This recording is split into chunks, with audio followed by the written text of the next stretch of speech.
सुप्रभात बच्चों, online class में आपका स्वागत है। मैं Neeta Chaudhary Fortune International School से। तो बच्चों, हमने हिंदी का 9 चैप्टर पढ़ा था, कबीर की सांख्या। आज हम उसके प्रश्नोत्तर करेंगे, जिसमें पहला प्रश्न है, तलवार का महत्व होता है म्यान का नहीं। उक्त उदाहरण से कबीर क्या कहना चाहते हैं, स्पष्ट कीजिए। तो उत्तर में लिखेंगे, तलवार का महत्व होता है म्यान का नहीं से कबीर ये कहना चाहते हैं कि असली चीज़ की कद्र की जानी चाहिए। दिखावटी वस्तु का कोई महत्व नहीं होता है। इसी प्रकार किसी व्यक्ति की पहचान अथवा उसका मोल उसकी काबिलियत के, उसके गुणों के अनुसार तय होता है, न कि कुल, धर्म, जाति आदि से। प्रश्न नंबर 2 है, पाठ की तीसरी साखी जिसकी एक पंक्ति है, मनुआ तो दहु दिसी फिरे ये तो सुमिरन नाही, के द्वारा कबीर क्या कहना चाहते हैं। तो उत्तर है, कबीरदास जी इस पंक्ति के द्वारा ये है कहना चाहते हैं कि केवल माला फेरने से या मुँह में राम नाम का जाप करने से ही ईश्वर की प्राप्ति नहीं होती है, बल्कि ईश्वर की भक्ति के लिए एकाग्रचित्त होना आवश्यक है। यदि हमारा मन चारों दिशाओं में भटक रहा है और मुख से हरि का नाम ले रहे हैं, तो ये सच्ची भक्ति नहीं है, ये केवल भक्ति के नाम पे दिखावा है।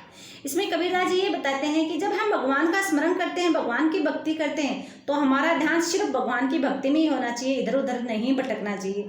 अगर हम भगवान की भक्ति कर रहे हैं, भगवान का नाम का जाप कर रहे हैं और हमारा मन है वो चारों दिशाओं में भटक रहा है, फिर हम भगवान की भक्ति करते हैं, तो ऐसी भगवान की भक्ति क्या है, सच्ची भक्ति नहीं मानी गई है, बल्कि ये भगवान की भक्ति की बजाय क्या माना गया है, केवल दिखावा माना गया है।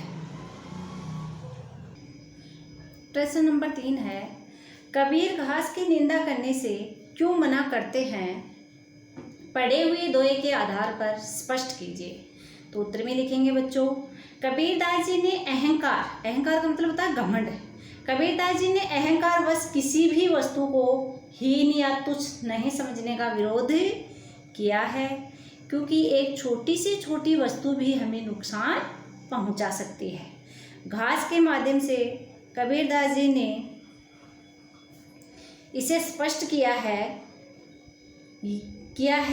यदि घास का एक छोटा सा तिनका भी उड़कर हमारी आंखों में गिर जाए तो हमें बहुत पीड़ा या कष्ट होती है, या हमें बहुत पीड़ा होती है। इसीलिए हमें इस घमंड में नहीं रहना चाहिए कि कोई हमसे छोटा या हीन है।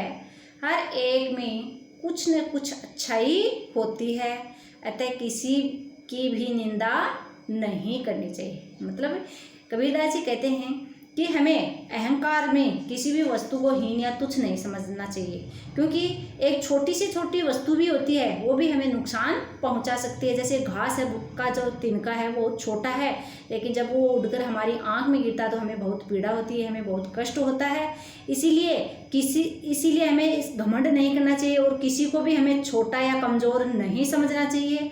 हर व्यक्ति में एक न एक अच्छाई होती है, अतः किसी की भी हमें निंदा यानी बुराई नहीं करनी चाहिए। प्रश्न नंबर 4 है, मनुष्य के व्यवहार में ही दूसरों को विरोधी बना लेने वाले दोष होते हैं, ये भावार्थ किस दोहे से व्यक्त होता है। तो उत्तर में लिखेंगे बच्चों, मनुष्य स्वयं अपने व्यवहार से ही किसी का भी मन मोह सकता है, अथवा अपने व्यवहार से ही किसी को भी शत्रु बना सकता है। नीचे दिए गए दोहे से कबीरदास जी ने इसकी पुष्टि की है। कौन सा दोहा है बच्चों, जग में बैरी कोई नहीं, जो मन शीतल हो, या आपा को डारी दे, दया करे सभी को। यानी कबीरदास जी ने क्या कहा था कि इस संसार में कोई किसी का बैरी दुश्मन नहीं है, जिसका मन सही है, शीतल है, यानी या आपा को डारी दे। यानी इसमें यह बताया गया है कि अपने मन का अगर कोई भी व्यक्ति घमंड त्याग देगा तो उस पर सभी दया करने के लिए तैयार रहेंगे। एक बार वापस देखो, जग में बैरी कोई नहीं, जो मन शीतल हो, या आपा को डारी दे, दया करे सभी कोई। कबीर जी कहते हैं कि संसार में कोई भी किसी का शत्रु नहीं होता है, बस मनुष्य को अपने हृदय को शांत और शीतल रखना चाहिए। इसका सबसे अच्छा उपाय यही है कि मनुष्य अपने मन के अंदर में जो अहंकार है, जो घमंड है, उसको त्याग देना चाहिए। यदि वह अपने अहम को, घमंड को छोड़ देता है तो सभी उस पर अपनी कृपा दृष्टि बनाए रखते हैं। तो बच्चों, हमारा जो 9th चैप्टर था कबीर की सांख्या, इसके प्रश्नोत्तर कंप्लीट हो गए हैं। ये प्रश्नोत्तर आपको फिर नोटबुक में करने भी हैं और इनको याद भी करना है। धन्यवाद।